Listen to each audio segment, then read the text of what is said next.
An alliance formed through clever diplomacy and trade agreements, the Daggerfall Covenant is a strong and serious contender for the Ruby Throne. Led by the merchant king MrRhexx, his Breton people, the Redguards of Hammerfell, and the Orcs of Orsinium all take up arms in the name of the Covenant. Known more commonly as the Greater Covenant, this alliance was actually the second covenant formed out of High Rock. Marked by King Emmeric's marriage to the Redguard princess Maria, the Greater Covenant first strengthened their bonds with Hammerfell before setting their sights on the Orcs to issue a treaty of war. With the people of Hammerfell and Orsinium at his side, Emryrch has a rather sturdy faction at his command. You have the Redguards, led by King Faharashad, who are talented warriors, skilled with many forms of weaponry. Their desert homelands may be harsh for the inexperienced, but the Redguards flourish there. Being cautious in the presence of all things magical, they harbor some hesitation in regards to their Breton allies. The Orcs, who are a stubborn, battle-hungry people, are sort of the wild cards in the Daggerfall Covenant. They care little for the Ruby Throne or their allies and are truly only fighting for the chance to regain their sovereign status as a nation. After being repeatedly sacked by the Redguards and Bretons,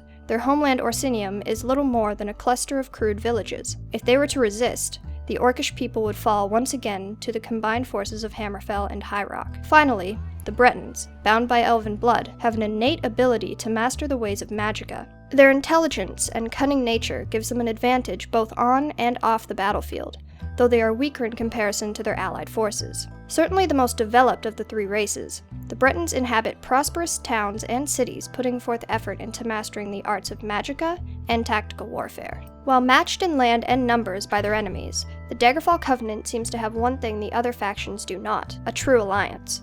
Under Emryrch's rule, the regions of Banqueray, Betnik, Glenumbra, Rivenspire, Stormhaven, and Stras Mackay have been unified, wrapped in a binding of war treaties and marriage. Their alliance spreads across the vast deserts of Hammerfell, the crude yet dignified villages of Orsinium, and the proud and prosperous lands of High Rock. When compared with the emotionally driven Skald King of the Ebonheart Pact and the inexperienced young High Elf Ren, it seems as though King Emryrch might just have the shrewdness and guile to come out on top. His alliance is diplomatically sound and will last through war and misadventure.